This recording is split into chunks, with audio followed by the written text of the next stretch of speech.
ओम शांति। मनसा सेवा, याद और याद की शक्ति, इस पर विषय है याद की विशेषताएं। बाबा को याद करने की क्या क्या विशेषताएं हैं और याद अर्थात परमपिता परमात्मा की श्रीमत पर चलना। जब हम बाबा की श्रीमत पर चलते हैं तो श्रीमत पर चलने की क्या क्या विशेषताएं हैं, आज इसमें बाबा ने हमें समझाया है। नंबर 1, याद। आत्मा का भोजन ये याद है। ये याद भी आत्मा का भोजन है। बाबा को याद करना, बाबा की श्रीमत पर चलना, ये आत्मा का भोजन है। ज्ञान बाबा आकर हमें देते कि मेरी श्रीमत पर क्या क्या करना है। जब हम वो अपने जीवन में धारण करते हैं, उसको हम अपने आप को बैठकर समझाते हैं धारण करने के लिए, और जितना अच्छी तरह उसे चबाते हैं अर्थात मंथन करते हैं, अर्थात मन मना भाव करते हैं, तो वो हमारी ऊर्जा, हमारी शक्ति बनता है। जैसे भोजन को चबाने से शारीरिक शक्ति बनती है, ऐसे ही इस आत्मा के ज्ञान का कैसे परमात्मा की याद में रहें, इसका भी मनन चिंतन करने से आत्मा शक्तिशाली बनती है। ये बाबा ने 28 नवंबर 2069 को समझाया। नंबर 2, याद स्व उन्नति करने अथवा स्व को शक्तिशाली बनाने का साधन। नंबर 1, स्व उन्नति का साधन है याद। स्वयं की उन्नति करनी है, स्वयं को चढ़ती कला में लेके जाना है, तो उसकी जो साधन है वो है याद। और विश्व उन्नति का साधन है सेवा। स्व उन्नति का साधन है याद, क्योंकि बाबा की श्रीमत हमको मालूम हो जाए कि हमें क्या करना है, क्या नहीं करना है। और दूसरा है विश्व की उन्नति करने का साधन है सेवा, अर्थात जो हमने परमात्म डायरेक्शंस अपने जीवन में धारण की हैं, वो हम सबको धारण करने की विधि सिखाएं। वो अनुभव हम उनके साथ शेयर करें ताकि वे भी परमात्म याद से अपने गुण और शक्तियों को प्राप्त कर सके। ये बाबा ने हमें समझाया 11 अप्रैल 1983 को। इसी का दूसरा पार्ट है याद और सेवा। यही सदा आगे बढ़ाने का साधन है। याद शक्तिशाली बनाती है और सेवा खजानों से संपन्न बनाती है। ये बाबा ने 25 दिसंबर 1985 को समझाया।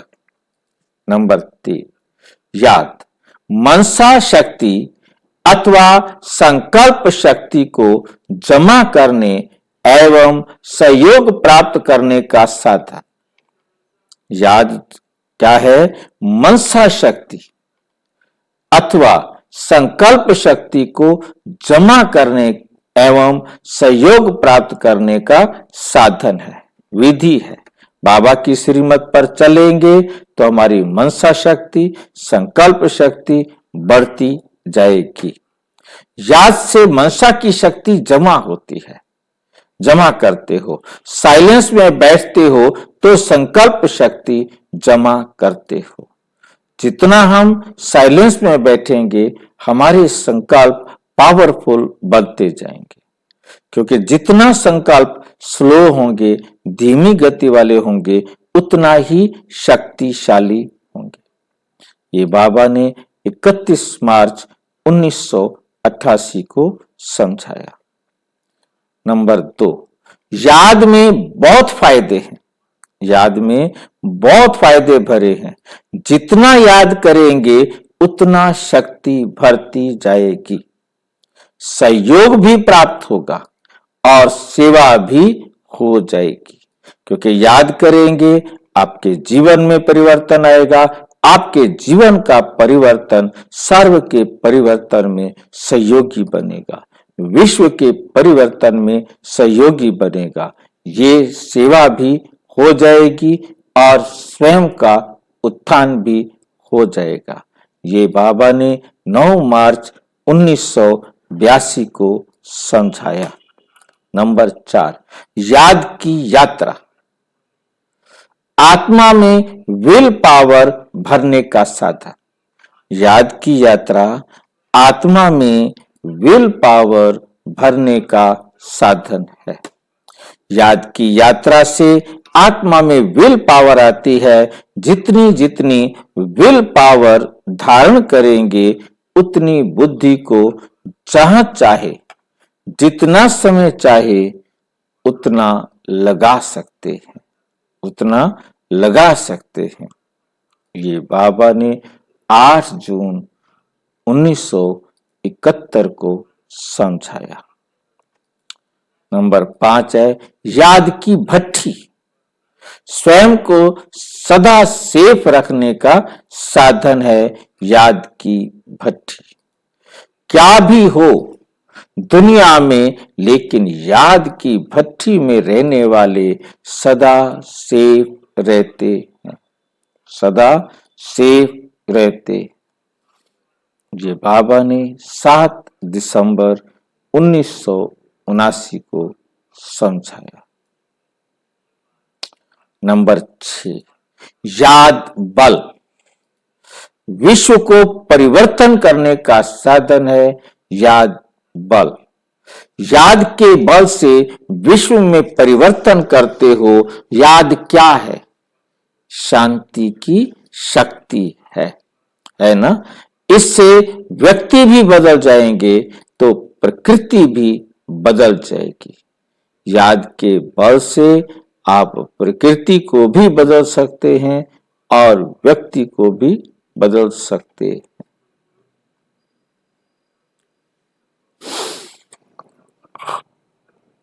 ये बाबा ने 15 नवंबर 1989 को समझाया। नंबर 7, योग बल। माया पर विजय का साधन है योग का बल। जैसे साइंस का बल है तो साइंस का बल अंधकार के ऊपर विजय प्राप्त कर रोशनी कर देता है। ऐसे योग बल सदा के लिए माया पर विजयी बनाता है, विजयी बनाता है।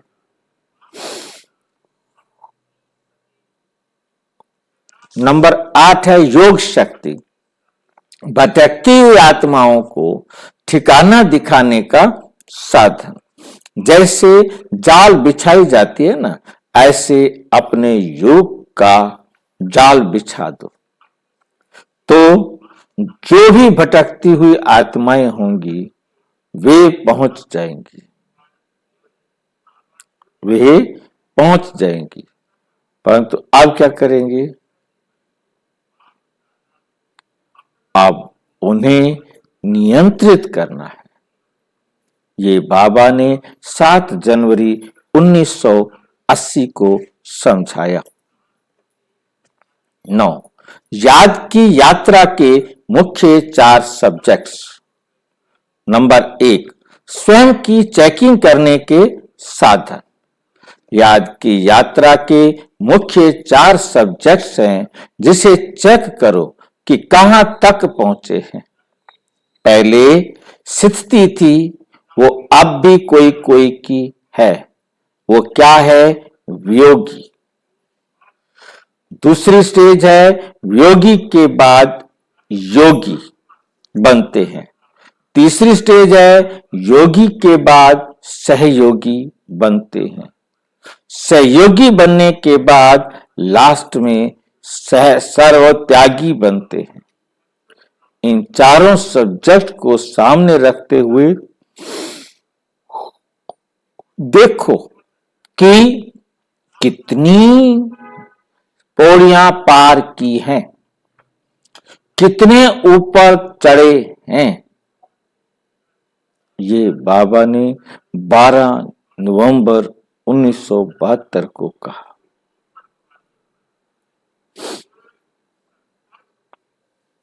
ठीक है। नंबर 10, याद की यात्रा में रहना, ये भी सेवा में जमा होता है। नंबर 1, याद की यात्रा में स्थित रहना, ये भी वर्तमान समय विश्व कल्याणकारी की स्टेज प्रमाण सेवा में जमा हो जाता है, क्योंकि अब महारथियों की याद की यात्रा का समय सिर्फ स्वयं प्रति नहीं, याद की यात्रा का समय भी स्वयं के साथ साथ सर्व के कल्याण की सेवा के प्रति है। स्वयं का भी कल्याण और सर्व के भी कल्याण व सर्व के सेवा के प्रति है। ये बाबा ने 22 जनवरी 1976 को समझाया। जैसे आजकल दूर से सीन टेलीविजन द्वारा स्पष्ट दिखाई देते हैं, वैसे दिव्य बुद्धि बनने से सिर्फ एक याद के शुद्ध संकल्प में स्थित रहने से आप सभी को भी एक दूसरे की स्थिति व पुरुषार्थ की गतिविधि ऐसे स्पष्ट दिखाई देगी। ये बाबा ने 23 जनवरी 1973 को समझाया। अच्छा, ओम शांति। और विस्तार से जानने के लिए प्रजापिता ब्रह्मा कुमारी ईश्वरीय विश्वविद्यालय के किसी भी सेवा केंद्र पर संपर्क करें। और यदि कोई प्रश्न है तो 9213106986 पर केवल टेलीग्राम करें। 9650692270 पर केवल व्हाट्सएप करें, फोन नहीं। ओम शांति।